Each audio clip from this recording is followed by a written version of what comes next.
రాజకీయ ఛాలెంజ్ విసిరే స్థాయికి వెళ్ళిందంటే బెంగాల్లో తన బలాన్ని గణనీయంగా మీరు అన్న పాయింట్కి ఇంకొకటి యాడ్ చేస్తాను సార్. బెంగాల్లో మీరు అసలు సోయిలో లేనటువంటి భారతీయ జనతా పార్టీ మొదట్లో కేవలం 2 లోక్సభ స్థానాలే ఉండే, అసెంబ్లీ స్థానాలు 0 ఉండే. అండ్ మోర్ ఓవర్ దట్టు పశ్చిమ బెంగాల్లో బీజేపీకి బీజం కూడా మధ్యప్రదేశ్ నుంచి వచ్చినటువంటి కైలాష్ విజయవర్గీయ.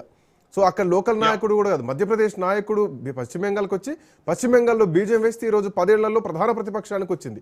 సో ఇప్పుడు ఎట్లాంటి పరిస్థితి ఉండొచ్చు అన్నదే పాయింట్.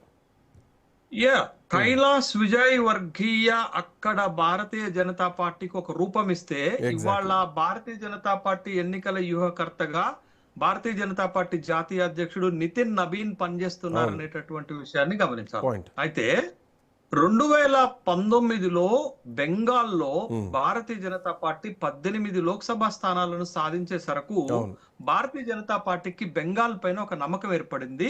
బెంగాల్ కోటను కొట్టడం సాధ్యమే అనే ఒక నమ్మకాన్ని కలిగించింది. ఆ నమ్మకంలో భాగంగానే మీరు 2021 శాసనసభ ఎన్నికల్లో గతంలో 3 శాసనసభ స్థానాలు ఉన్నటువంటి భారతీయ జనతా పార్టీ ఏకంగా 77 శాసనసభ స్థానాలను సాధించి ప్రధానమైన ప్రతిపక్ష హోదాను పొందటమే కాకుండా ఈ టీఎంసీకి బలమైనటువంటి ప్రత్యర్థిగా ఎదిగింది అనేటటువంటి విషయం మనకు కనపడుతుంది. కాబట్టి అయితే భారతీయ జనతా పార్టీ కొద్దిగా వెనక అడుగు వేశారు. 2024 లోక్సభ ఎన్నికల్లో 18 లోక్సభ స్థానాలు ఉంటే 12 లోక్సభ స్థానాలకి పరిమితమయ్యారు. కానీ ఒక విధంగా చెప్పాలంటే భారతీయ జనతా పార్టీ గత శాసనసభ ఎన్నికల్లో 38% ఓట్లు సాధిస్తే 2024 లోక్సభ ఎన్నికల నాటికి 39% సాధించింది. అంటే టీఎంసీకి భారతీయ జనతా పార్టీకి 7% ఓటు డిఫరెన్స్ మాత్రమే ఉంది.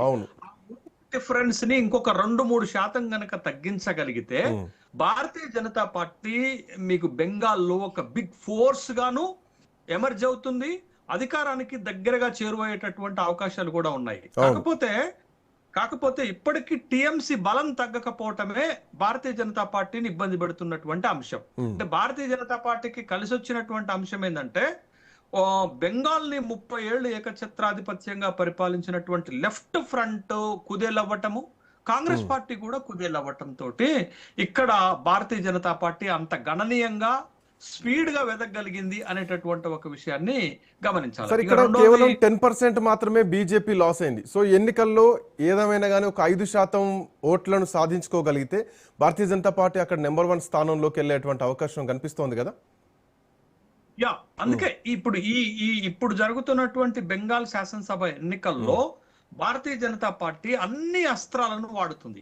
టీఎంసీ పైన, తృణమూల్ కాంగ్రెస్ పైన గెలుపుకు ఉన్నటువంటి అన్ని అవకాశాలను వెతుక్కుంటుంది. కాబట్టి మీరు కిందకి విజయవర్గీయ పేరుతో పాటు ఇప్పుడు నేను చెప్తున్నటువంటి ఇవాళ మొత్తం బెంగాల్ ఎన్నికల ఇన్ఛార్జ్ గా పనిచేస్తున్నది నితిన్ నబీన్. నితిన్ నబీన్ ఎన్నికల వ్యూహాలు రచించటంలో సిద్ధహస్తుడు అనేటటువంటి విషయాన్ని గమనించాలి. ఎందుకనంటే మీకు 2024లో జరిగినటువంటి ఛత్తీస్గఢ్ ఎన్నికల్లో ఆల్మోస్ట్ అన్ని ప్రీ పోల్ సర్వేలు, ఎగ్జిట్ పోల్ సర్వేలు కాంగ్రెస్ పార్టీ గెలుస్తుంది అనేటటువంటి ఒక సర్వే ఇచ్చిన సందర్భంలో అక్కడ భారతీయ జనతా పార్టీని గెలిపించగలిగినటువంటి ఒక వ్యూహాలు రచించింది నితిన్ నబీన్ అనేటటువంటి విషయాన్ని మనం గమనించాలి. తర్వాత మొన్నటి బీహార్ ఎన్నికల్లో కూడా నితిన్ నబీన్ చాలా కీలకంగా పనిచేశాడు అనేటటువంటి విషయాన్ని గమనించాలి.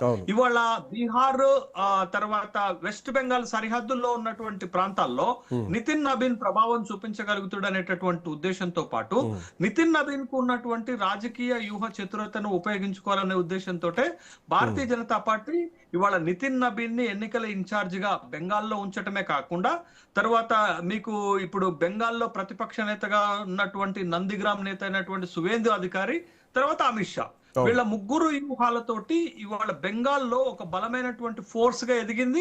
తృణమూల్ కాంగ్రెస్ కి ఒక ధీటైనటువంటి ప్రత్యర్థిగా నిలబడినటువంటి సందర్భం ఉంది. అధికారానికి చాలా చేరువలోకి వెళ్ళినటువంటి సందర్భాలు కనపడుతున్నాయి. కాకపోతే టీఎంసీ బలము వాళ్ళు అనుకున్న స్థాయిలో తగ్గకపోవటమే బీజేపీకి కనపడుతున్నటువంటి ఒక మైనస్ గా చూడాలి. కానీ ఈ 10 సంవత్సరాల్లో బీజేపీ వెస్ట్ బెంగాల్లో గణనీయమైనటువంటి స్థాయికి ఎదిగిందనేటటువంటి మాట మనకి సాక్ష్యాధారాలు కనపడుతున్నాయి.